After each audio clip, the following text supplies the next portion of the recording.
The movie begins with Lana, a 40-year-old woman who teaches at a local high school. She lives with her husband and young daughter. One night, when she's lying in bed with her husband and daughter, the husband tries to touch her back. However, she quickly moves his hand away. Soon after, she lets her daughter play with her. The next morning, Lana takes a surprise test in her class. After giving the students some instructions, she asks all of them to perform as best as they can. Every student starts to write on their quiz papers except for one. A new student named Benny doesn't write anything on his paper. Instead, he keeps staring at Lana with an infatuated look. Lana notices Benny looking at her, but she doesn't say anything. She keeps focusing on her work.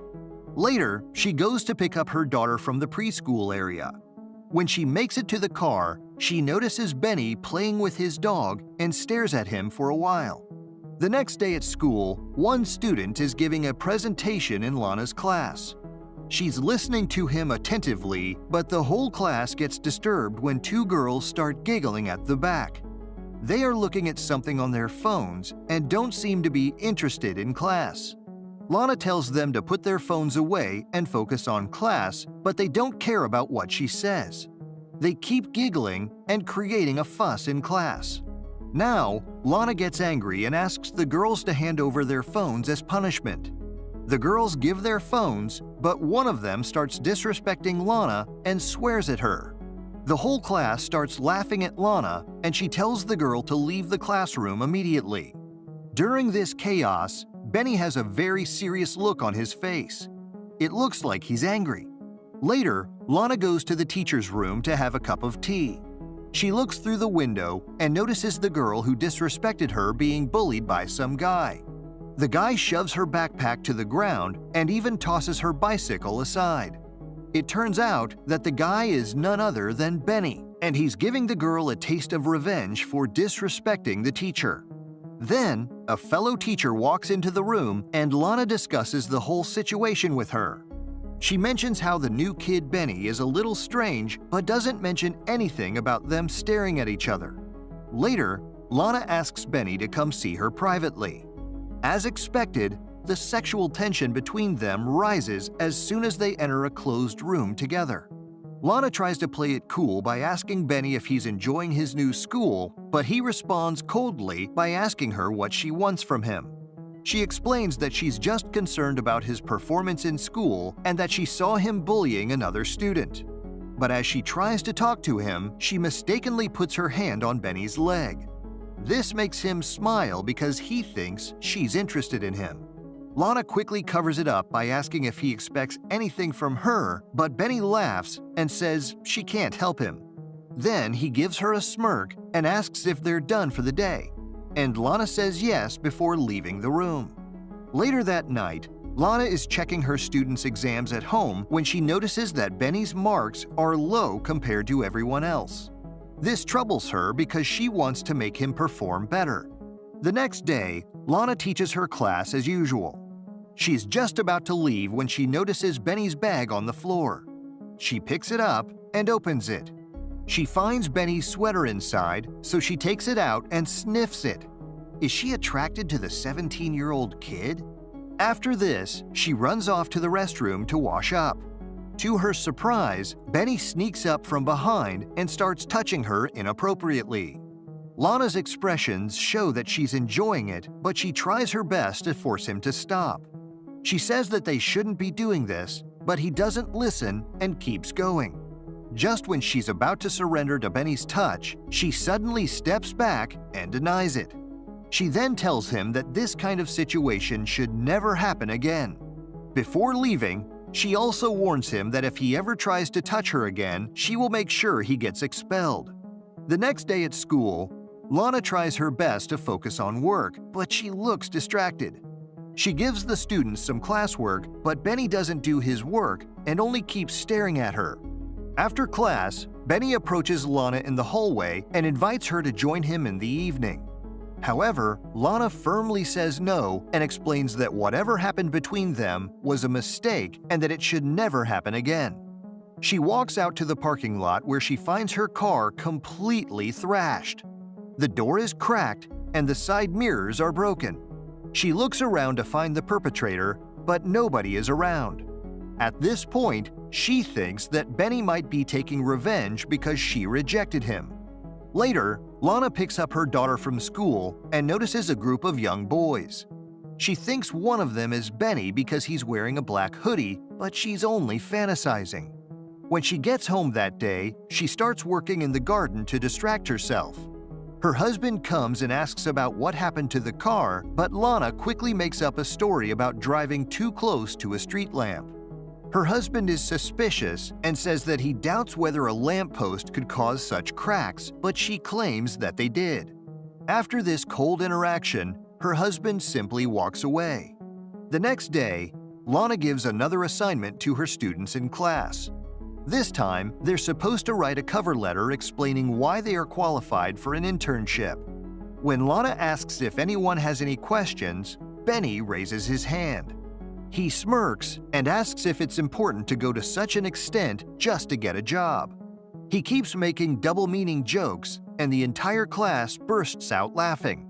Lana gets very angry, grabs his bag, and throws it outside as she yells at him to leave the classroom. Unfortunately, all the other students are also being disrespectful and take Benny's side. One of them even throws a duster at the board. Seeing this, Lana leaves the classroom and goes home. The next morning, she goes on a morning jog in the forest but feels like someone is following her. She stops and looks around for a moment but doesn't see anyone there. Still, she quickly flees from the place. Later that day, she's reading a storybook for her daughter when the phone starts ringing. She picks up, but nobody speaks on the other end. This keeps happening for a while until she realizes that it's Benny trying to mess with her. She hangs up the phone and puts it aside. After some time, she goes to school to take her classes, but stops when she sees Benny sitting inside the room. She feels super uncomfortable, so she decides to flee by pretending to be ill and asking her boss for a day off. At home, Lana's husband asks about her day and why she came back home so early. She lies and tells him that she gave her students an interview assignment and got free early. The next morning, after dropping her daughter off at school, she pulls over at the riverside. She takes a few moments to herself to think about whatever is happening. Then, she decides to go to the museum to clear her head. As she's walking around and enjoying the art pieces, she suddenly notices Benny. It turns out that he's been following her around everywhere. Lana panics and tries to run from the area. She walks down the stairs, but Benny keeps following her. Then she manages to make it inside the elevator, but just when the doors are about to close, Benny enters as well. Now the two of them are trapped inside the lift together. Benny asks her to come back to class, but she doesn't say anything. Then he starts caressing her face and slowly touching her everywhere. Lana is attracted to him as well because she doesn't stop him from touching her. She tries to grab his face and kiss him, but he stops her. Then he keeps kissing her neck and playing with her in the elevator. When Lana gets home that day, she tells her husband about a nightmare she had. She says that while her husband and daughter were on the beach, she saw herself being drawn into the ocean. The current was so strong that he couldn't even pull her out. Lana gets very emotional while telling this dream, so her husband comforts her. The next morning, Lana goes on her morning jog, but stops at the riverside for a while. She throws a rock into the sea and starts planning something. Later, she reaches the school, but instead of going to class, she sneaks into the head office. There, she steals the upcoming final exam and stuffs it inside Benny's coat. She knows that someone will catch him, and that's exactly what happens. While Lana is in the staff room with other teachers, she sees Benny being detained by security outside. He immediately gets kicked out of school for stealing the exam papers, and Lana is super happy to know that he will no longer be an issue in her life. In the next scene, Lana and her husband are enjoying a romantic time at the lake.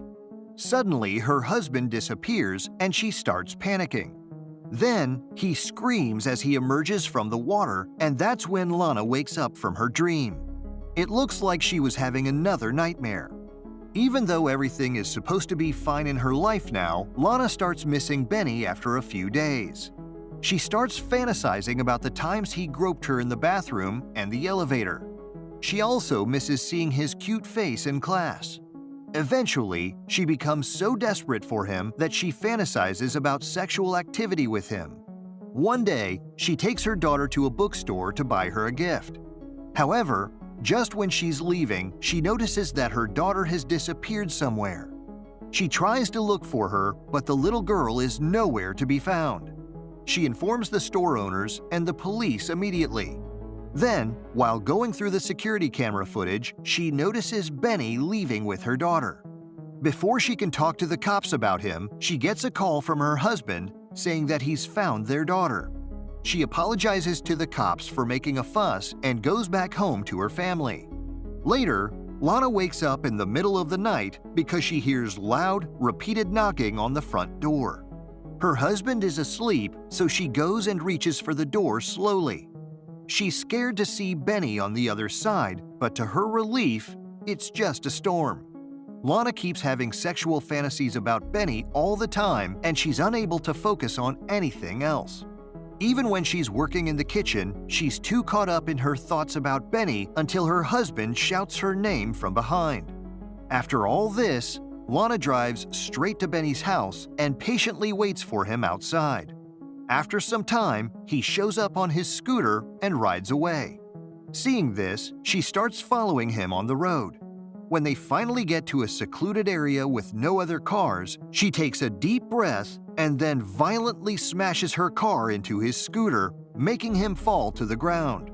She keeps driving ahead for a bit and eventually stops her car. In the final scene, she gives herself a moment to pull herself together before stepping out to go see him. The moral of the story is to control your urges and not engage in a dark fantasy with a forbidden lover. Chances are that it'll end with one of you being dead. And that's it for this movie recap. If you were Lana, would you rather kill Benny or leave your husband and daughter for a 17-year-old boy? Let us know in the comments below. If you enjoyed this video, we're sure you'll like this one even more.